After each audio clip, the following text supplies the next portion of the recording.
Mbote na bino balandi nyonso ya Dani MD télévision chaîne offre mais la cabine d'actualité kitoko chaîne où la cabine d'actualité boyo kakate mais et la cabine vraiment avec la ravissante vraiment beaucoup ça toujours d'actualité kitoko na sa cabine vous a toujours pensé sur Dani MD télévision. La chaîne n'est pas comme les autres babi chaîne au bazolanda mais bakokoma wapi bakoleka pe wapi mais baza na place télé vraiment l'émission na biso na mbeli bino moko ya analyse politique monsieur Yves Kitoko openza apesa kaba asla kaba analyse politique wa lobila kama kambu ya mboka na biso wele kaka précisément na kati ya capitale na ba province na biso partout ye vraiment za kana pona ko beti la biso masolo ya mboka mwana mboka lelo Yves Kitoko abaki lelo ko vandisa monoko na ekimiate akoloba propos ya makambu nyonso zo leka na kati ya mboka na biso sans plus tarder nazo yamba déjà monsieur Yves Kitoko.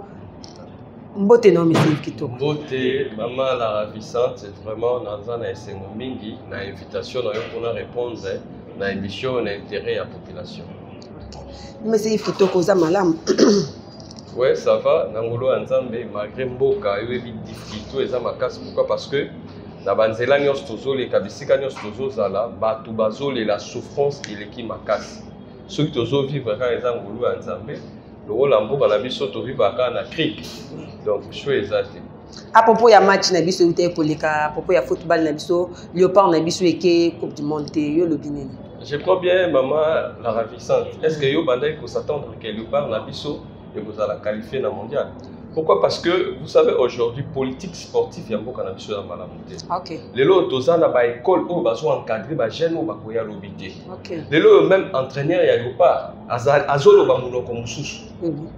Ba joueur bazolo ba munoko mususu ndenge nini akoyeba ko encadrer bango. Soko tali pe ba championnat na biso lelo ekufi. Ba suspenda ba championnat lelo na ba équipe nyonso ezala bozu ba loko, bozu pe ba professionnel. OK. Mais soko tali na équipe na biso yo ba tutu bazali ba loko ba professionnel loko azali kaka moko. Politique pe ya malonga ya sport na biso ezate. Ba championnat na biso pe ba suspendre yango toza pe na ba stade ya malonga te oyo koyi kozala ki stade ya malamu ozomona soki politique sportif ya malamu ezoto qu'est-ce que vous attendez lelo to koma ba tu ba calcul chance elo ko pamba mais pourtant na sport na football il a sous chance elo ko pamba ebele ya banganga ba pesi bambongo ba lele bambongo tu pensais que toujours na banganga pour ani mais je crois est-ce que les gens pensent toujours na banganga na la lobara boy moni lelo maman la ravissante. Et ça a une stratégie où il faut appliquer pour gagner. OK. Si vous allez au Maroc, appliquer une stratégie où nous sommes pour gagner. À partir de FIFA. Si vous allez un arbitre ou arbitre qui m'a dit à Sud-Africain, c'est un millionnaire. Ou comprend OK. Vous voyez déjà la jet privé. Dans le biso, toké kuna bateli biso arbitre burundais. Biso na burundais to randé na arbitre burundais a ta na jet ta na elo te bana facilité à comprendre. En plus batali pe sur le plan de vie sociale oyo bato bakoyi kokende parce que lelo ba marocain tant ba ki ba marocain ba ina ba avion na ba webele 9 avions mais biso moko République démocratique du Congo a avion moko o ba ko saki bino 7 avions et mona na raté des avions à pas ma location Congo Kenya ouais c'est sur ba avion na ba ozo kuna ke politique sportive ya malamu ezate sur le plan économique pe toza sima parce que lelo yo soki lelo Congo tozaki qualifié pour to kende na Qatar combien de Congolais au soki ba ke balinga ba zo na République démocratique du Congo mais ba marocain soki ba ke Qatar ba zo na Qatar. Pourquoi? Parce que dans la frontière en Espagne, les lobes étudiants marocains, ceux qui n'ont vacances, c'est ça qui n'ont pas en Espagne, ceux qui classent les hommes, ils sont au Maroc. Parce que vie sociale, ils sont malades. Ils ont un ingénieur sur la République démocratique du Congo, ils ont pensé plus à la Ngangabé Tarabali. C'est ça. Ceux qui les Ngangabé Tarabali, mais banana bango bazala Messi. Soki nganga beta bale mais biso tout tinda bana biso ba ke beta bale tout lukela ba nganga makasi eliko ba ke nganga abeta bale teza likambo ya organisation soki organisation ya malonge ezate bozui ministre sport amateur ayebi ata na domaine on a te po eza ba quota eza gâteau ya union sacrée bo kende wa mwana mboka Yves Kitoko nazongisi suma lo batoko tana bena biso émission comme j'ai dit toutefois ba fois bakolamka déjà bazana biso agression sur M23 à propos ya agression sur M23 mwana mboka Yves Kitoko ozolo bani pona yango. Mais je crois bien babiloko wana nyonso il faut ba président na biso ba yebaka ba contrat au nini bazo signer na Rwanda. Comprendre oui. Parce que ceux qui va respecter ba accord na bango to basala na Rwanda Kagame déjà azalaka la milice na yo ba beng M23 oui. Parce que toyebi biso nyonso ke ba M23 baza alimenter na Rwanda. Il dit que le président de la République a signé qui va accord na Rwanda. Tant abengaki Paul Kagame c'est mon frère. Ayeba ki te ke Kagame aza bouke mystère ya bato baza na lobbying international. Pour na ko appauvrir République démocratique du Congo. Tant ba moni ke ba intérêt na bango ya Rwanda ekomi touché. Paul Kagame na investir ya ba ministre na ya lobaki ke soki amoni ka komi menacé akosenga nzela pa mutu moko te ko ya République démocratique du Congo. Soko tali lelo tangu ba soda oyo ya Uganda ba ya ke République démocratique du Congo. Paul Kagame pasenga ki ba policier ba ya pour contrôler Uganda parce que Rwanda na Uganda ba conflit moko. Donc Paul Kagame a ses censures qui en sécurité. Au fond là ba chien méchant na ba M23. Le problème est que les loyaux état de siège tous à la na solo parce que état de siège au Batili biso eza échec total. Ba luka stratégie ni o ba ko sala pour que Congo to réussi sur le plan diplomatique tout à zéro. Le lo ba lo ba qui est Félix Tshisekedi azongi si diplomatie na kati mboka mais guerre réseau ko réussi là. Ce que Félix Tshisekedi trop de morts to moni bakani kangi ba ba parce que ce qui diplomatie eza makasi. Mando qui wane les rana est stopper. Et tout le monde ignore et peut signer sous contrat na bango. Pourquoi? Parce que nous so wana o eza wana je crois bien toi na ba dirigeant oyo baza ba leader té. Oyo baza na vision té pour la République démocratique du Congo. Parce que même au bout de l'obaki si pour na luka paix na République démocratique soki na kolia ata na diable. Na kolia na diable. Mais pour manger avec le diable, il faut se munir d'une grande fourchette. Ce qu'on politique on a été fatigué sur Kagame c'est mon frère. Vous comprenez? Les loyaux, ils ont révélation, ils ont un est. Balobi ba femme libre, ou ba benga ba prostituée. Ba outil Rwanda, ba outil Burundi, ba na site qui vous si je me trompe pas, ba eko sala nini ba tondi ebele na République démocratique du Congo. Ozoe ba te ba soana ba tineli bino plus tard ba botana ba ndeko na bino. Plus tard ba misusu baza na ba VIH ba kabola République démocratique du Congo. Soki otali ba dirigeant na biso nyonso ozomona baza na ba femme rwandaise. Au Rwanda pesa bango ko ba contrôler. Et ça na ba biloko ba mécanisme mingi Rwanda salaki pour neutraliser République démocratique du Congo. Papa wana aza ministre awa aza mokonzi azomona ke leo soto attaquer Rwanda. Mona nanga aza Rwandais. Ozomona stratégie Rwanda sala parce que ça na ba konti et belé ba kutana ba Rwandaise, baza na ba femme rwandaise. Mona moka il veut qui que non to ko botana be étranger te poso to botina be étranger ba ko récupérer qui bo continue biso to mwana na ko koma moto moko na kati ya mboka oyo. Le problème ane que ça ni batala ka ba étranger o nini o ko botana ba soko tali relation ni to za na Rwanda to na relation bala moté faut se préserver et ça loko na bino boza ba voisin. Ba voisin wana basuwa na kana mama na bino ba discuter ka chaque fois yo mwana olingi okende ko bala na libota wana est-ce que libala na bino ko za les c'est ça le problème soki batu bazo bundana bazo yokana te yo kele susu ko tia mwana pa ko sala mo eloko moko akotisi pe kimia pe mama na papa famille pe evandi na kimia. Je crois bien ça passe on dit ba race ya ba nélotique ba ça batu moko un peu risé ozo comprendre bango souci na bango ezala ke ba boto la République démocratique du Congo parce que Rwanda sur le plan ya richesse ba na eloko te. Nous avons tous les atouts dans la République démocratique du Congo, surtout dans l'Est de la République démocratique du Congo. Tout ce qui est Rwanda va que bandoudou. Pas que bandoudou. Pas que attend na Kasai pour pourquoi bazo pour la Est de la République parce que toujours partager frontière moko. Parce que tout ça na ba 9 voisins. Oh tout ça na bango tout ça pe na Angola, tout ça na Congo Brazzaville. Pourquoi na bango tout ça na ba relation ba la Zambie ba. Pour la relation là. Mais pourquoi kaka Rwanda, l'organisation de la République démocratique du Congo, pour baser ndambuya est de la République et qui est Rwanda. Merci beaucoup, Mwana Mboka Tobita Susu Masolo Mouké à destitution de ministre économique Nabiso. Je crois bien destituer ministre économique pour la incompétence. Il dit que les compétences du ministre de l'économie, et ça a été dans le gouvernement, il faut destituer parce que c'est les compétences. Tant que le premier ministre a mis Bengaki Warrior, tu as dit que tu as mis ministre Warrior, pour changer les conditions de vie avec les Congolais. Ok. Le ministre a maman, il a un panzi sango. Oui.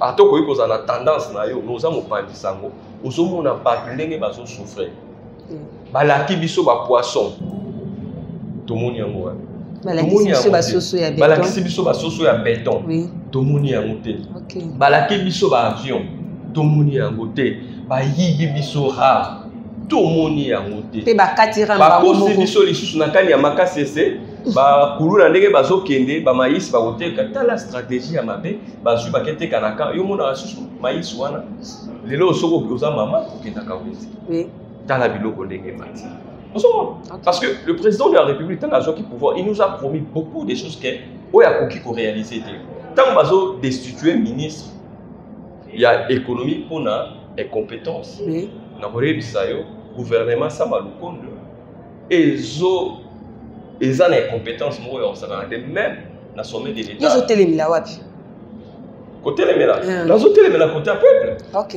faut la telemela côté peuple pourquoi parce que au dit lelo yo tozo sala opposition moko républicaine ngana ko sala opposition te ben insulte parce que c'est important parce que la politique est un débat des idées vous comprenez tant opposa quand na opposition et ça pour proposer pour la bien-être de la population et ça te que sala opposition au IDP ça sala pendant 37 ans il y a ko luka bakadiosha il y a ko finga batu tout le temps ko finga parce que les loyaux, Kabila mon passe dans 27. Oui oui. Bah kolaye tout le monde mais les loyaux mais quand on finit Fachi, so bimi kaka na victoire ba betio. Les loyaux na déplorer pe parce que ça na chaîne frère na bisomo ya Kasavu pe azali pe analyste politique. OK. Azab moko ya bayi opposition.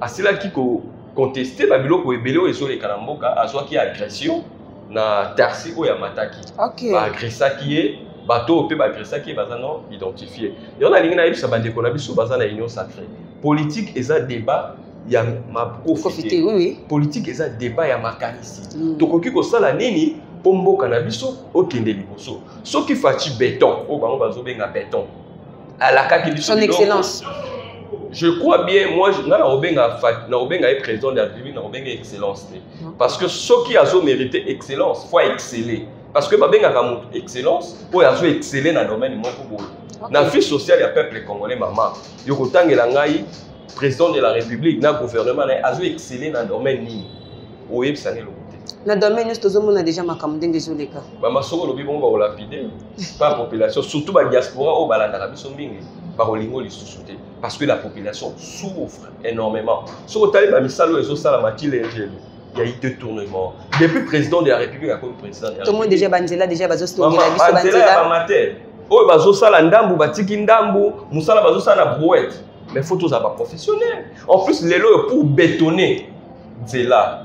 Tout na nan ba ingénieur. Et ça na ba pneu mususu. Hein? Oui. Ba pneu mususu et ko supporter ba béton té. Biso toza na climat moko tropical. Moi ezalaka makasi. Tant bozo sala nzela na bozo bétonner nzela boye baka ba crevaison ya ba pneu kozala ozomona osala la politique te osali ka politique moko boye na tia ba béton lokola nga béton fo na tia ba béton na ba makada fo toyeba ke biso toza climat na biso ekoki ko permettre te toza na ba béton pourquoi parce que tango moye kozala makasi na ba pneu oyo ezouta na ba mboka wana biso to fabrika mituka te oyo ekoki ko s'adapter na climat na biso ya République démocratique du Congo plus eutaka na bamboka oyo ezali climat moko ezali ya Mali yango na ba pneu na bango ba salaka yango ba adaptaka yango na ndenge ya climat biso siko bozo sala ba makada bozo adapter yango te na climat na biso oyo tozali nango ba mituka mingi kozo ba prévision ya ba pneu. Merci beaucoup mwana mboka Yves Kitoko vraiment topeta masolo ya démission ya Jean-Marc Kabou comme première vice président il y a Assemblée nationale d'Enga démissionné. Je crois bien ils en ont vraiment pendant la journée c'est tout à fait normal parce qu'il a subi des pressions. OK. Il a subi des pressions la classe politique n'est place à Zalaki parce qu'il est déjà au désavoué balongola qui est quand na IDPS. OK. Ozomona.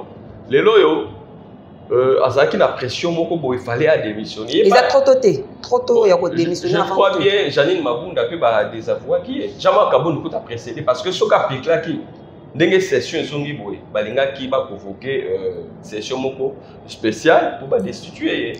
Il a fait comprendre que a démissionner na eza culture moko pe faut ezala malamu ya mboka na biso faut démissionner ce communiqué kokoso ekozala. Il a démissionné azana nzela no fa sala oyo fala sala asala parce que aza pe moko ya politique to éviter soki kolongwa na ye ezali stratégie oyo bango basali pour que bayeba que Jean-Marc Kabou dans quelle opposition tant on a ba élection à kosala ma poa bibisa pe ba député parce que Félix Tshisekedi aza na besoin ya majorité pour ba kokamba mboka mais ata zui majorité wana bandeko wana nyonso bazoloba ya majorité bazo accuser ba conseiller na ye balobi ke lelo soki makambo ezo marché te na mboka eza ba conseiller ya président de la République akoki kozwa majorité siko soki atie lisusu bashekula main oyo baza tout autour na ye ba oyo baza tout autour na ye oyo bazo détourner mbongo ba jouisseur lelo population azo souffrir bato wana bakomi na bango ba millionnaire ba milliardaire bakomi obeta ba church anglaise lelo na poto poazwa même $10,000 ou $15,000 nda okemba mais lelo na kina faineka cop moko ya magui wana zolobela nani nazolobela ba conseiller chef de l'état est-ce que na o marché ba mo wana tie bango wana sangisi bango nyonso longoli moko te na kolongola nani Marcelin Bilomba na kotanga faut kotanga ka fongo ko sala ka bien oui Marcelo Bilomba yo yebi ke même bato ya IDPS basilaki kolongole na ba fonction na ye oyo azalaki chargé ya finance na IDPS pourquoi basantaki ke a détournaki mbongo y a-t-il un gelou pour la construction, il y a des écoles de réhabilitation et des hôpitaux. 14 millions de dollars détournés. Jean-Marc Kabunda Tonga qui est école moko moderne et qui topo na $350,000 mais il y a 14 millions de dollars. Au tirel ko ça les côté oh yo lobi ke ngana tanga na ba école oh yo ba ko paraté. Mais yo to tanga na ba école oh ba ko paraté. Qu'est-ce que vous faites pour Fachi à réussir mandat? Vous faites rien. Parce qu'on va échec il y a président de la République des Abino. Pourquoi les gars qui ko remercier ba Amina ye ba connaissance na ye bato ba sunga ki na tanga zaki na galère. Tanga zaki na passe. Il a voulu les remercier. Mais ba tango peut ba payer la monnaie de singe. Vous va conseiller parce que dans l'anda qui peut papa mourir à ce qui va déclaration dans le but que les lots sur les mandats na bango et zaboyer échec et zali et ça pour la diaspora bateau baza tout autour du chef de l'État et ça paierait le chef de l'État salaki normalement ils ont un projet où il y a miné fallait le gouvernement de Moutou à gérer la présidence de la République a quoi gérer programme oyo état y a mokate va conseiller chef de l'État bazana pour na conseiller chef de l'État pour que aille ba kozwa décision à malade. Ou bien sur le projet moko ya munene ezali ye patindi ba conseiller ne boke ngo sala étude to e ba ndeni to ko avancer ba conseiller ba pesier nde ligne de conduite ni akoy ko sala tama oke na conseil des ministres na ba o ba ministre ba ko bimisa na o ba conseiller ne ba pesier akoy ba ko balancer ndenge ni ba ko sala ba projet o etali mi ya mboka mais lelo soko la plupart ya ba projet o ezali ya mboka batu baza bazo chapeauter ezali bato bayi ba conseiller à chef de l'État. Les lois il y a un chef de l'État le dit que ba projet na tout ils ont manqué pilotage. Manque à pilote. Qui est les pilotes? C'est Fachi Beto. Azara na conseil des ministres chaque fois. Azani Salate. Aza pour na maladie na Belgique, na checking na médical, mais azo ça la conseil des ministres na vidéoconférence. Et dit que c'est lui qui pilote tout. C'est lui parce que programme oyo lelo est exécuté et ça programme il y a Fachi Beto. Est-ce que ça programme il y a ça Malukone? Est-ce que ça programme il y a Ilunga Iluka? Moi namboka Yves Kitoko de participation maloba mingi tozo bete déjà masolo à propos ya président Félix Tshisekedi pour le deuxième mandat où il y a ko senga. Tu ko pesa une chance ou comment? Je crois bien pour Nangai. Non, ça président de la République au commis des gens riches. Ça déjà boss, il y a mboka. Comme dans l'art. Mais pour que la deuxième mandat le peuple congolais n'a pas de pourquoi? Parce que ça a raison. Ça a une chance sur que ça malam. Vous comprenez? Décollage sur que ça malam. On a une chance. Tout ce que le président de la République nous a promis, il n'a pas pu réaliser. Alors, il a dit que comme sa République démocratique du Congo, Allemagne d'Afrique. Le mandat est comme la souka na évité ceux qui ont commis à Maroc d'Afrique et Maroc d'Afrique de comité. Parce que tu pousses à l'entendre à Maroc. Vous comprenez? À la cas qui dit que les conditions de vie, il y a des soldats, il y a des policiers, vous allez améliorer. Il y a des enseignants. Il y a des enseignants. Il y a des vidéos, il y a des vidéos, vous avez des enseignants, vous avez des enseignants. Si vous avez des conditions de changer les conditions de vie, la police armée est à la dotation. Depuis le président de la République, comme président de la République, non, parce que c'est un soldat à 1 centime de l'écolo, il y a salaire en avant. Mais si on a la présidence de la République, Moutasuka a 2000 et quelques dollars, oui, si, quoi, comme là. Mais soldat ou à Zobunda pour l'intégrité territoriale, il y a Mboka, vous avez foutu ça 60 000, 140 000. Si vous avez les lois, nous avons à l'université, vous avez foutu à Minerval combien? Les lois, qui est gratuit. 275 000. 275 000 francs congolais. Na web so mwana azotanga na université futaka combien soda pas dans la mwana moko te soda ba butaka soda sur la République démocratique Congo pourquoi parce que les lois azana ki na tiki mama akena province yo ibika ka obota bota auzana ba lebele akuzwa bana wana en charge ndenge pourquoi parce que les lois bilo comme sous poto longa faut ba soda na biso ba na condition de vie ya malamu. Soki soda na condition de vie ya malamu, est-ce que vous en amour ya kobundela mboka? Ozomona lelo yo président de la République alakaki biso le peuple d'abord. Il dit que le peuple nde mutazala au centre ya développement. Lelo yo et le biba musicien na biso parce que je suis aussi un homme de la culture. C'est ça. Moto ya pasi bazo baxeler likola pasi. Moto ambongo azokoma le plus en plus riche. On a fallu poupa. On a fallu poupa. Vous comprenez? Lelo yo sokotali bango bazokoma le plus en plus riche. Mais la population azokoma le plus en plus pauvre. Vous comprenez?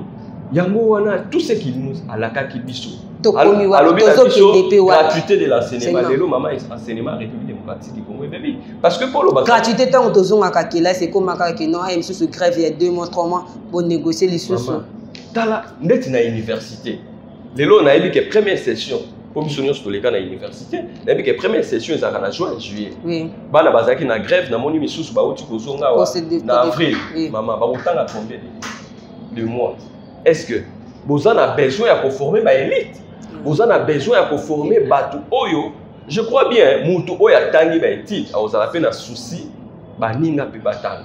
Vous avez bazala na souci, il y a jeunesse Oyo, malgré le système éducationnel, na biso eza malabote. Vous avez alaka ki biso soins médicaux. Lelo mama yemo. Ndeko na biso kama pa kuta yemi ba compliquer existence mutu mbo wana ti lelo ele karaté. Et comment koleka déjà mama? Et comment koleka mais promotion malongeza te. Bo ba yebi ke na chaîne télé koleka te.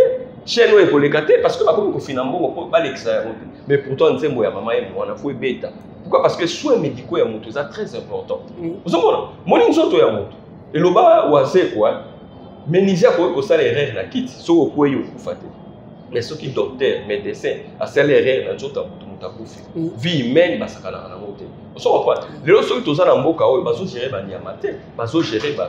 Faut pas la politique, mon père madame. Les autres sont les mêmes maman. Ceux qui sont au béla, tous ceux qui sont dans la pharmacie, tous ceux qui sont dans la kiss. Bon maman, dans la condition, il y a la pharmacie, na biso négezali. Mon a une vision de la santé à congolais. À Kobandana, nous dans la pharmacie, parce que la congolais ni. Les loyaux. Aux la pharmacie climatisée résaté. Et ça n'a pas qui si monsieur sengaka, faut ça na degré moko boya. Et biso ba ça quand on na ba limité qui pas ma climatisation. Sauf que président o vraiment ça na souci. Et ça ba biloko mususu pona ko réglementer yango ça facile. Mais lelo le président de la République a koki ya voter. A ele biso na domaine ya transport lelo ya ba étudiant. Na éviter maman otambola ka yo za mopatisa. So mona bisa ba étudiant weleki. Et ils ont déjà na nzela iso ya ka. Parce que na yebi ke ba étudiant à campus ba joie transport à la victoire. Chaque fois to yaka la victoire to les na tika la on a transport ya étudiant. Na kendaka kitambo magasin. Na on a mona transport ya étudiant IBTPT. Il y a IBTPT, il y a IPNT. Tout ça le rappelle à la victoire. Et ces athées, maman Académie des Beaux-Arts. Parce que balobaki que ceux qui étudient dans la carte biométrique a présenté en haut à côté. Et on va s'engager en baronnement si quoi politique il y a précipitation, il y a mbambo za kamabe. Au sale loko kaka faut plaire ba. Si quoi baza habiter na problème que amortissement ba mituka. Parce que lelo yo amortissement et c'est na kambo. Parce que ba transco na biso ba ko za maman soko kei esika transco e fandaka. Ba transco mingi lali pourquoi? Parce que amortissement ya malonga ezate. Soki pièce de recharge et baby et lali. Vous avez que lelo yo faut mutuka tango bozui botiango na transport faut ba pièce de recharge ezala pour la changer ba pneu bani. Et ça c'est que mutuka bobimisi mbongo tango mutuka fandi moyen bo bomisa susu ezate. On mona que ça passe. Politique ya bulu yeke wana to wana mo besoin. Moi mboka Yves Kitoko à propos ya ndeko na biso aye Jean-Claude Van Damme ndenge ba PC passeport diplomatique. Tant que yo mo pandisango yo analyse au stade ka ba analyse politique au trouva ki ngo ndenge yoki ke Jean-Claude Van Damme aye a eu passeport diplomatique. Maman eko sala nga pasite. Pourquoi? Parce que mboka na biso République démocratique du Congo, toi na ba ministre rwandais, toi na ba DG rwandais. OK. Tout ça, le service rwandais, les étrangers, les députés, double nationalité belge, même dans le sommet à l'Ipolo, les étrangers, les double nationalité. Ou les Congolais, les Suisses, les Canadiens. Vous savez que les gens sont dans l'Assemblée nationale. Parce que les gens sont dans la République démocratique. démocratique du Congo. Aux autres mais trop kolobeke non étranger. Tout le monde a pe na président des États-Unis, tout le monde a pe muta azwaki bokonzi des États-Unis. Ezaki président na biso na été côté. Je crois bien au moni ça le problème est que tant que président de la République aloba qui état de droit et koloba mibeko. Il faut tanga mibeko ya mboka na biso. Mboka na biso ezo permettre te muto azana double nationalité à briguer mandat dans la République démocratique. Il faut oser la Congolais. On se comprend. Le problème est que au Kobo dans la République démocratique du Congo, ou adopter nationalité congolaise, tu restes congolais, on doit fonctionner. Mais les loyaux, ils osent français. Oye awa, déjà au bois qui nationalité congolaise. Au lobby qui ngana l'éminence à la français. Si ko koya na Congo pour ça là. Attends tout le bas que tu kenda kapona kayu pona nini. Mais déjà comme français. Ce que yindi kaka na Congo ba bien c'est pas passeport na bango. O mususu wa Congo ba poati. Yindi ko loba ba na bolingo ya mboka te. Zomo bazan na bolingo ya mboka te. Jean-Claude Van Damme bien sûr ba pesier passeport abotama na République démocratique pour Toboité mais azalaka belge. Pourquoi? Parce que tant abotama ki a moi na nyonso so comme na âge à 18 ans apona la nationalité na. Jean-Claude Van Damme na âge na à 18 ans apona ki azala belge. Biso tout au banda kotala ba film ya Jean-Claude Van Damme toyebi ka azala terre belge mais a résidaka na États-Unis d'Amérique place à évoluaka. To tikala komona te Jean-Claude Van Damme atombola drapeau ya République démocratique du Congo ou bien ça la historique parce que aza a terre moko ya munene asala historique moko boyeke auta na Congo depuis bo mwana na ye asala ya voter. Azoloba ke ako convaincre ba Schwarzenegger, ako convaincre ba Messi, ako convaincre ba Batouana nyonso ba ya ko investir na République démocratique du Congo. Toi na maître Gims a millionnaire a investi dans la République démocratique du Congo. Et Azoya déjà pour ça. Non, attends, au moni les loyo, faut tous en associer à la République démocratique du Congo. Les loyo, mboka na biso ba benga kango to na zone moko rouge. Il koloba ke moni guerre ko balukela biso na est, investisseur sérieux Royal la République démocratique du Congo. Pourquoi? Parce que akubanga kotia mbongo na insécurité. Mutu aza serré akoyi ko investir na République démocratique du Congo tant que paix ezana est de la République.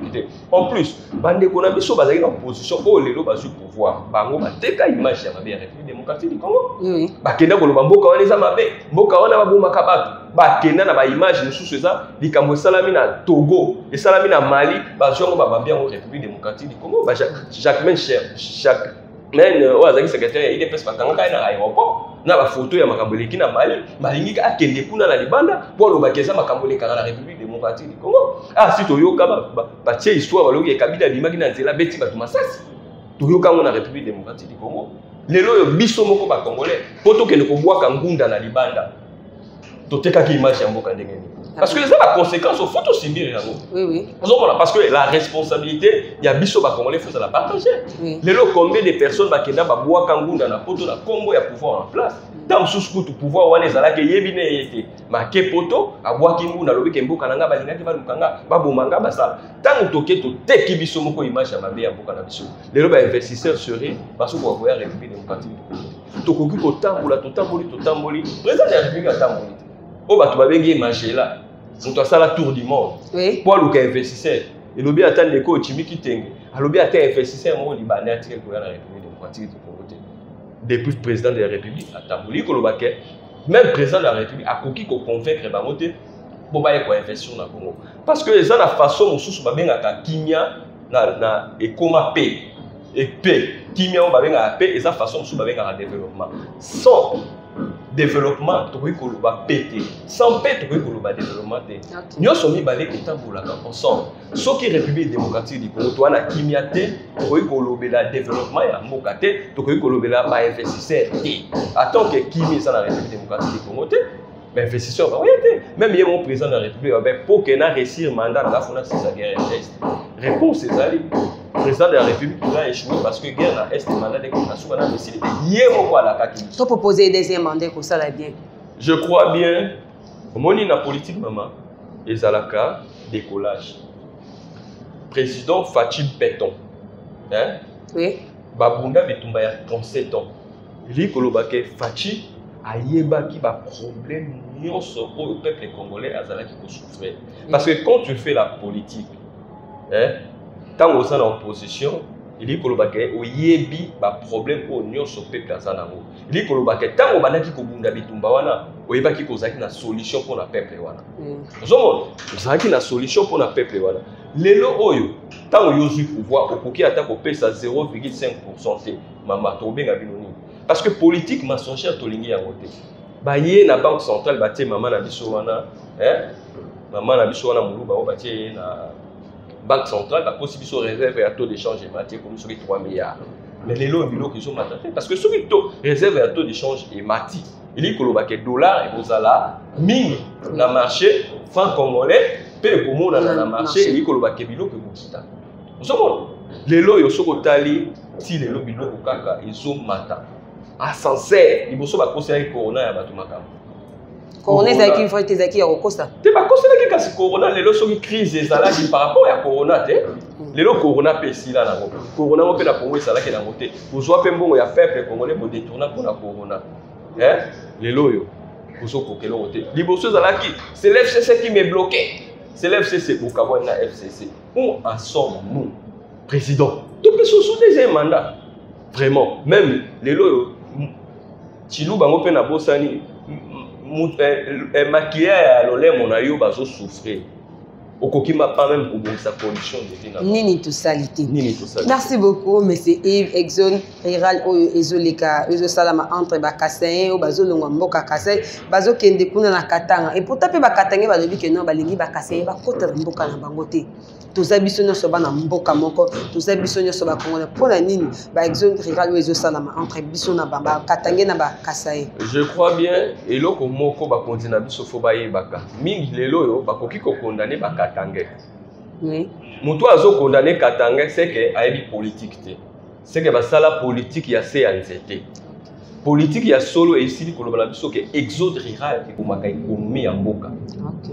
Lelo yo même na capitale, soko moni ke capitale vie ezo simba lisusu te.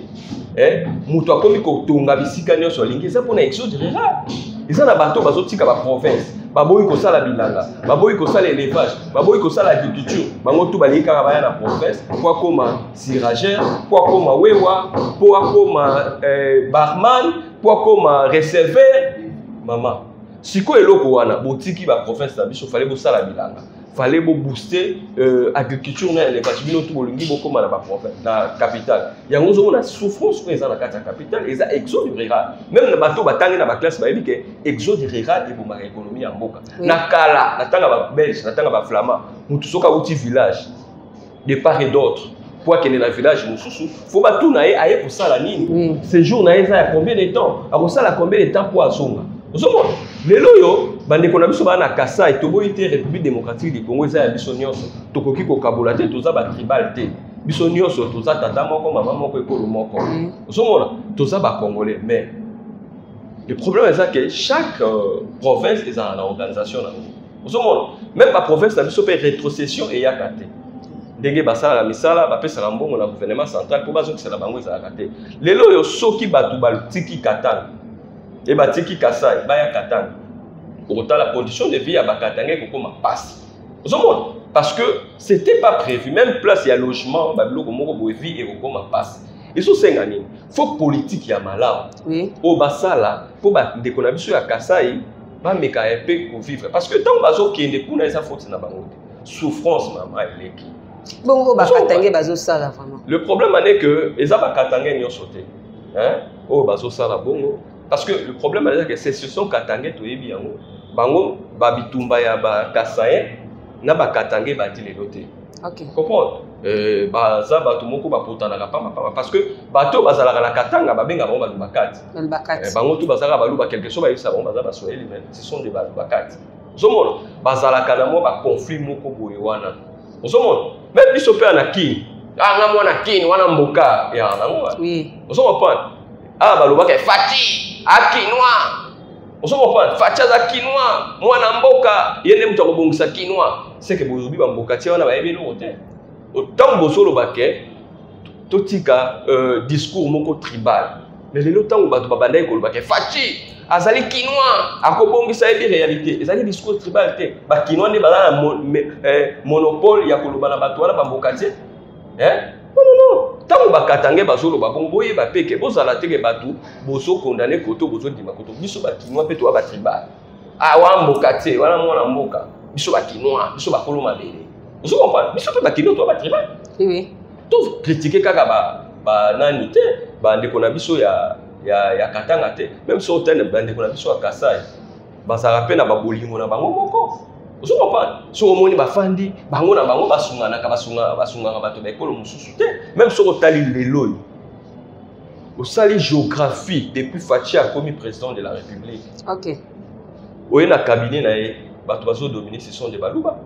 Comprends? Oui, na pas. Et les toujours bon na nini nyonso. Na nini tangela ngai na gouvernement ya Kabila. Hein? Na gouvernement ya Kabila.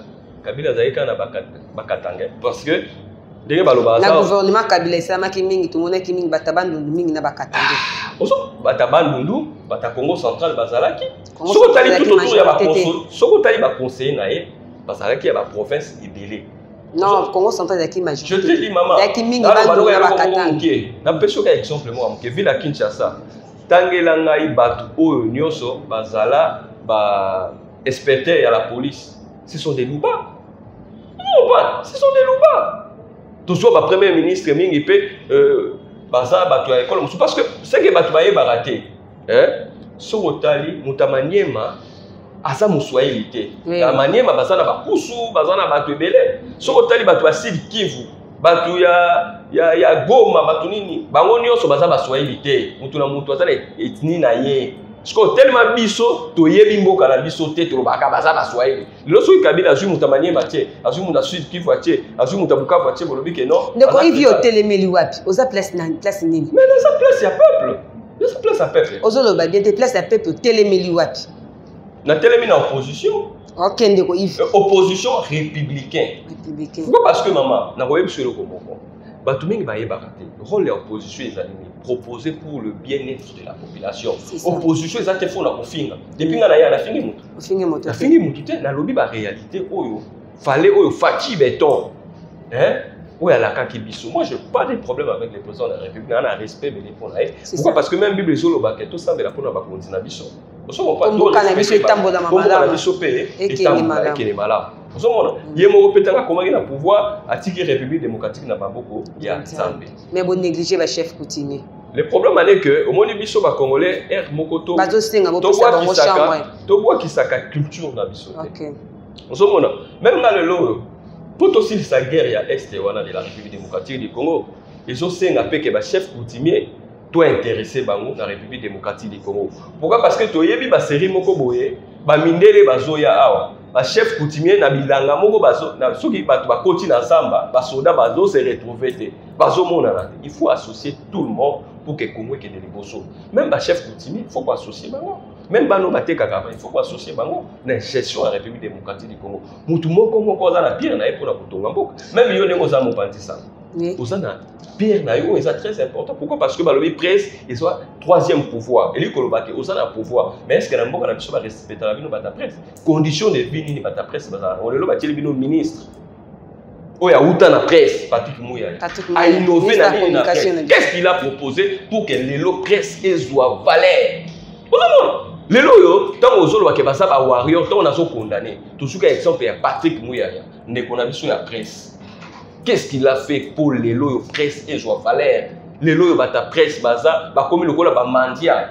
Nous la poto mutu soka ça na presse. Oso respecter. A so kutana ba ministre. Yo ne moza na keleka osenga audience pour kutana fati au sala interview. Bon boyela. Oso ils sont que va respecter la presse. Et la presse a sous la valeur te presse sur pesi et point de vue nae lobby ba kangio lobby ba becho lobby ba luke dossier. Qu'est-ce que Patrick Mouyaya a sali depuis a commis ministre et après il y a communication. Il a rien fait. Hier na habité sur azara ministre reporter. Sur le ministre accès communication vraiment malamu. Hier na habité sur ça la ligne. Je ne sais pas. Mais pourtant, il y a des professionnels. Merci beaucoup, Ndeko Yves Kitoko, en tant que analyse politique, analyse politique. Mboka na biso à propos ya mboka na biso pour tambola malamu. Ozo proposer nini pour na mboka na biso tambola malamu. Maman, le problème en est que ça ni. Ce qui est le plus important et le kali boso pour mboka na biso et kende en avant, photo ba kozwa kimia moko total. na ba frontière na biso nyonso ya République démocratique du Congo parce que tokoki kolobela développement te soki kimia eza te. Vous comprenez? Kimia eza socle ya développement. Vous mona eloko ya liboso photo zala na kimia na ba frontière na biso nyonso pour les lots que mutu aya ko investir na Congo parce que nous avons tous les atouts pour bato baya ko investir mais bato bazo banga insécurité ezali surtout liwa ya ambassadeur ya Italie ou salamaki na est de la République oui. Bah investisseurs déjà bazaki na recul pourquoi ba moni ke ba na sécurité ya malongaki il faut tous wana zaki makambo ya biso te yo tiki o pes na ngambo boye oke na ngambo na lobi boye ata atiki akena ngambo boye il faut que sécuriser parce que bino moko mutu kopesa bango ba carré minier ba kenda ko ba richesse à République démocratique du Congo nani ayebite ke MONUSCO zo ba richesse à République démocratique du Congo nani ayebite nani ambassadeur ya États-Unis azape na ba carré minier na ekuna na est de la République nani ayebite ke avion ya États-Unis d'Amérique ya Belgique kita ke zo ba minerai na République démocratique du Congo bango moko mutu kopesa bango privilège wana eli ko ba ke ba sécuriser bango soki ba sécuriser bango te au moins que moyen investisseur ya tata limboka wana babumaka bato pamba surtout na mandat na yo ambassadeur ya Italie akufa ozomona te ke tenir déjà image ya sécurité ya mboka moyen investisseur aya exact ozosenga ni poto komi déjà na siko nazo senga ni le problème ane ke Congo photo za mboka moko industriel ezosenga ke toi na ba valeur ebele na ba valeur na biso toza surtout to se pencher dans le domaine de l'agriculture, tout se pencher dans le domaine de l'élevage. Vous tout pencher dans le domaine, voilà pourquoi parce que y a un monde qui ça qui Congo et parce que sur le lobby quand ba minerai, tout le monde a raconté, tout simba a raconté. Ils ont que politique y a malamu et zala dans le domaine de l'agriculture. Même le système éducationnel na biso et zala ba na ba tanga ba richesse na biso. Ba ba ko comprendre ba comment transformer nos richesses parce que le lo ils ont l'université mon côté tant que ça rabatou. Baye bandenge ba ko transformer ba coltan ba poivre ba minerai zo ndenge tozali na yango te tozana yango te même lelo soki mokonza malamu azali akoki kozwa ba jeune atindi bango libanda ya mboka zo po baye ba kozwa ba mayele wana ba transformer richesse na biso po lelo congolais azala parce que lelo ça capable toza ba congolais mais toza premier pays des pays ya nzala na monde entier est-ce que Congo eko kozala nzala tozangi nini tozana mbisi na biso zokufa na vieillissement osomona tozana ba tout nyonso eli koloba nini tozwa ba tout wana to transformer yango même yo général Kasongo Kabwiki alobaki ke ba pese ba moyen pour basala na domaine ya agriculture mboko eza sérieux oli ke bozwa ba mbongo bokende ko se réjouir bo pesa ta mbongo na service national ba yeba ko sala bilanga na ba étendue nyonso ya République démocratique du Congo basala ba élevage mama na web solo moko les ba milliardaires ba millionnaires dans le monde entier za bato bazana élevage bato bazana de comment capable singa ki bo pesa ye nini ya nini ya café po ya c'est ça le problème le président de la République alaka ki biso ka ko ça ba congolais ba millionnaire lelo ata congolais mo ko millionnaire te ba misane ba na my god ba li ba congolais mbo lelo le sous ba ili biso rare est-ce que mutu wana na associé à peuple congolais ozomo lelo yo Congo eso singa ke biso ba congolais tozala na no ini to ba ko transformer richesse na biso au lieu que biso pe Congo tous à la producteur nako na solo la kina ba ndeko mususu bazana Maroc balobi ke bazana expérience mo ya makasi pour la transformer richesse na biso lelo ba fruit na biso pe ba koki ko sala industrie moko boye ya ko sala ke ba fruit na biso ba comme sango ba ji lelo pe bazana capacité ya ko zwa na boîte de conserve ba zwa safu ba tsa yango efa na durée moko ya 3 ans tozana bato bazali banda o bazana expérience wana ngana solo ebela bende batonde biso osela biso ba baye baji wana bana na bango ba mela ngote eza poison OCC musala na mweza radi parce que baji wana ezo créer biso ba maladie lelo biso na Congo to kotsaka plus ba poison o ezo bomaka congolais OCC musala na mweza nini pona kotala beloko wana yo kende pa libane pesa mwana na eji ako beto mbato belo ngoli musa tozana ba témoignage wana ebele bato basala pa ba libanais soki ba pesi bango ba Suisse ba zeste ba longola ba muselingo lo ba ke biso tozo bela poison na ba vin d'amour reçu ba yeli biswa tozo baté sur degré na mweza nini soko meli yango kaka jeune akomika abuli tozo baté sur ba sala wona na ba titre vin d'amour yo sozo ki ba vin d'amour ba biloko te ba bito melango pona amour ya mboka non est-ce que amour ya mboka mutu foza la soul donc mutu foza la conscience te foza moi soul pour raisonner bien le problème est que ba kimbuta ba mela ba noir pour azala la quit à Géraki ville à Kinshasa ndenge coup de chapeau à lui André Kimbuta Bon, je crois bien, coup de chapeau pesa moi parce que vu la Kinshasa ezaki na gouvernorat atika ki on magasin ya ba dette mais atikele biso ka atikele biso kin la poubelle mais tu as donné kin bopé avec monsieur Gentini Ngobila Mbaka Gentini Ngobila échec total azu pe Fachi Béton a mimi na nini na banda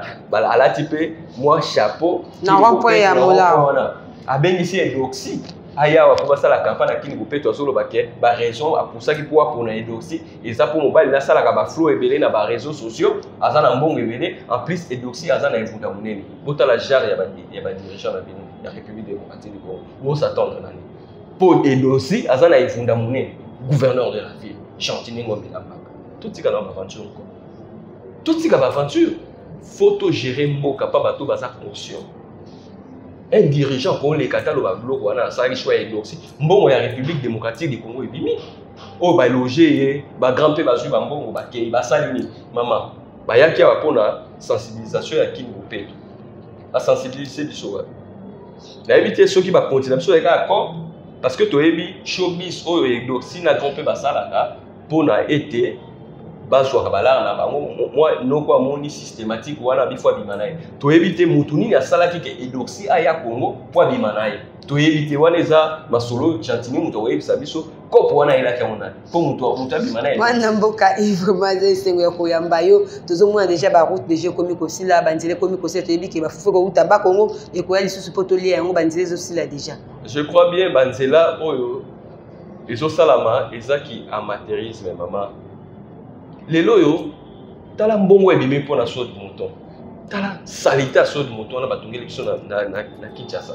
kende na ba Cameroun kende na ba Zambie kende na ba Tanzanie osamona donc eloko euti nango kaka awa kiti nango kaka donc saut de mouton mbongo ebimi nzela nini basali parce que eza na mbongo oyo ebimi mpona kosala saut de mouton yango mama ezo ede biso na nini ezo ede biso na embouteillage papa. Le problème est que Batukutu ya Tchang et l'autre chose est bango pour l'embouteillage si déjà séparataires au bâti. Est-ce que sur la lobby na kosi c'est que dans un politicien le kota et l'autre est ici embouteillage na Tchang et ça va séparataire au bakabuli pour que babi tukawana o tournaka et ça la embouteillage c'est bazui ba séparateur ba tieke mutuka peut tourner faut joie tout kuna ya moulaye parce que ceux qui batiki ba espace wana ya ngone mutuko ça la embouteillage et ça saute total. Et sur le moteur de mbongo on a besoin que Congo ezala développer ma casse. On a posé que boy la biso cité Fachi. Toke na cité Fachi wa biso to fanda kuna. OK bon on sait les bino cité Fachi pour au foot au fanda kuna faut $3000. Faut $2000. Les même la Oasis. Yo mona ba to fanda kuna. Eza cité est-ce que mbongo ya Oasis c'est kota la caisse à l'État. Kota la caisse ya Kabila Kabang. Nous avons pas mes amours et la République et Bibaki. Tout ça l'assurer, la gestion. Opposant politique, moi, Namboka Yves Kitoko, à propos de la Sinende, pour résoudre les sociétés, pour les instabilités. Pas de combien d'heures pour chuter en aïe. Maman a trouvé les compétences pour les aller même dans la gestionnaire et la chose publique, et ça grave. Parce que même les loyaux, pour rappeler Ngakutu, parce que à Fanabima, ils ont la facture, ils sont au foot déjà dans là. Il y a Régis des eaux et Asner. Le col a eu Mikaka, n'a pas qui va déplacement à Batou, et ça la maka. Au cocu ko sa facture. On se comprend. Mais les loyaux, ceux qui ka ko yo bungi sa facture, nyongweti kali ko lobake, snel peso escroquer ba to réciter les escroquer ba. Ceux ko bungi sa facture ba comme ko rappeler ba facture yaka. Mais pourtant dans ba entreprise les assurés. Déjà vous en affiché à ba tout ba futaki. Donc montoya lobiki na moni que la futaki facture wana ezongi. Tant que vous avez affiché la bino facture, on a faut pas annuler à vos fonds à la télé. Comme le bac qui mouille bien ça ma casse na régie des autres, qui mouille bien ça ma casse na snell. Na holo bisa biso une olo comme so tangi na facture, on va pesa la biso. Ba le bac a été monto a koki ko futa courant ou bien maille. So ka utiliser mon pendant au-delà ya utiliser mon 30 jours. Mais les lo biso vraiment na Congo awa so na ye awa na place au peut toujours tourner, na ko ça publicité, il y a chaîne il y a aussi quand tout ça té normalement si tu es pour tourner ça problème courant était naka et zonga les lots bah comme il faut pas le groupe électrogène nous avons là que l'eau comment on te met sur le qui l'eau mi facture bah pour bombarder yango mais bazo zo courant ya malonga te nous avons te courant yango ya biso moko kabomaka na combien de pays là nous zo kabona na ba pays wana bango tout ba courant na bango ça stable ya biso courant ça stable té en plus ba kataka courant ba prévenir ka batuté ba respecter ka batuté ozomona mais lelo mai to komi lo la bateau baza soki na village lelo Kinshasa ozomona mwasi kitoko boye maman na biso ravissante azoye émission akati si cantine pour que nous retourne à ma place mususu mutu pa tali mutu aleka na TV tala ndenge azo zo cantine pour que nous retourne à ma tala mboka o il passe parce que il faut un bon manager au sommet de l'état pour à régulariser ba biloko wana nyonso parce que ba wana Union européenne et l'Arabie Saoudite biso République démocratique du Congo tout ça là que l'autre côté mais tout ça mbonga ba parti wana et ce que na ba présidence de la République bambongo ya ba régie des eaux ya ba SNEL qui dans la présidence de la République bambongo ya ba poste qui dans la présidence de la République ndenge to mukangwa ki ombongo ya hambe qui dans la présidence de la République to ko mpe ba komi ko sensibiliser biso to futa pa ko batambuse biso ba agent na ba pango ba sensibiliser biso ba yeba tozali toza combien na mapango ko futa pa ko ezali ba mete mboka lokola République démocratique du Congo ba impo ba taxe mususu fo ba ba bi yango nde ko to wanzela il faut ba suspendre yango na mboka na biso muta ko fanda pe na palais asala kate ba futi $1000. Nous avons tous les atouts. La République démocratique du Congo, la République démocratique du Congo va foutre à maille. Le peuple congolais a profité de la maille au fait courant au fait. Pourquoi? Parce que même Kisi Oyo, Régis des oies sales et la Kezarado et l'Union européenne. Aujourd'hui, on a que ba biso. Si on a les lois batio, Oyo biso to bénéficiaire, et ça donne à l'Union européenne. Si on a même compter au bail la biso nanda. Les Arabes Union européenne peut ça biso. Il dit que le Congolais pas ko fanda futra ma eta futra courante a bénéficié à ta na richesse ya mboka. Mais on bénéficie de rien pour la richesse ya mboka. Ozomona les loba lingi ba traquer ba Congolais ba benisa biso ba bomba le Congolais comment na mutu DG kraka. Ozomona mutu azo tambola zo loba loba na nzela parce que souffrance et l'état yé moko azo escroquer population na. Est-ce que ba papu ya banda ko na yango de mutu tonga banzela? Nous avons tous les atouts. Merci beaucoup, mon mboka Yves Kitoko. Eza esengonanga ya koyamba yo na plateau na ngai na CP na omingi. Lobana ya suka ba imboka ba yokalo. Lobana ya suka na soyibisa ba électeur na biso. Pourquoi? Parce que bientôt tozo comme pembeni ya maponomi. Est-ce que ezali pe? Et normalement, président de la République a besoin de pression, il y a des décideurs ou des décideurs déjà. Pourquoi? Parce que si on a une capacité à organiser des élections, Yemoko, ceux qui aident les outils libanda, à la cifrer, à table, ils vont tricher, ils vont imposer le pouvoir. Ceux qui alignent à organiser des élections pour aller, maintenant, il faut organiser des élections. Ceux qui, les lois République démocratique du Congo, tous en hélicoptère, tous en avion, ou ils sont là que biloko ya saigné qui est dans la province, tous en a battu mususu. Les lois sont au tali, le Conseil des ministres, tripartite sur le plan économique, sur le plan normalement, ça va état de lié. Normalement, est-ce que ça veut déjà que pour toi, il y a une élection, le gouvernement a vexé autant, et commis autant, tu commis dans bon boye, Seigneur Suboy, depuis Nicolas Kadima, Azana, Seigneur déjà Mangawa.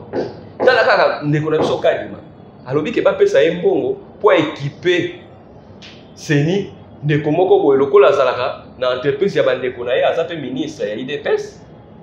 Alinga a compliqué, Seni est indépendant. Alinga a chida wana pour livrer ba mit. Aujourd'hui on a quel lelo même des kokadima, alobaki ke bazana mbongo te pour ba évoluer na Seni wana. Aujourd'hui toujours ta la élection na biso ko koza la chaotique, mais tout ça mbela nzambe asunga biso ndenge ba élection e ko koleka bala. Nazo senga la peuple congolais ni parce que biso ne mutu to votaka ba député ba lobeli na biso. Bisonné mutu ça là que président de la République azala mutinda mila biso. Ozomona les lois comme ça là ils sont critiqués Fachi ba lukio ba beta yo ba lukio ba kanga. Mais pourtant Fachi azali bisonné mutu pesi mandat wana pour asali la biso bolabo. To pesi mandat te pour akoma millionnaire. To pesi mandat pour ngai Fachi Tony Mwamba Jacques Nala bato nyonso wana bakoma ba millionnaire ba vivre mieux. Biso nyonso tozala égaux.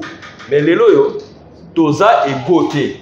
Les loyaux, classe politique, na bango bango s'enrichir population et ça toujours pauvre. Donc c'est ngana batu ki boko pona batu. Bo lia mbongo ya ba député te. Bo voter batu pour la conviction. Bo voter mutu te pour saler bino makadam. Pour saler bino terrasse pour ça musala na été. Musala ya député ezali pour voter ba loi. ko interpeller ba ministre, ko interpeller ba gestionnaire oyo bazotambola na ndenge moko esengeli te mpona kovote mpe baloi oyo ekoki kochange condition de vie ya peuple congolais. Eza makanisi ya député nde moto bokovote yango wana ozosenga yango oyo eloko nazosenga bavote makanisi bavote te mpo apesaki biso mbongo parce que bokozala redevable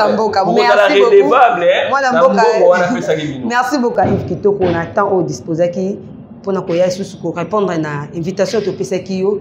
Merci na bino nyonso bozwaki libaku ya kolanda biso na kati ya chaîne na biso Dani MD topesi bino longoni bozalaka toujours branché parce que tozalaka toujours koyela bino baactualité kitoko toyebisaki bino bokozala desite na kati ya Dani MD TV. Merci na tout ya régie na nga ya bacaméraman na nga tokutana na bino na prochaine émission.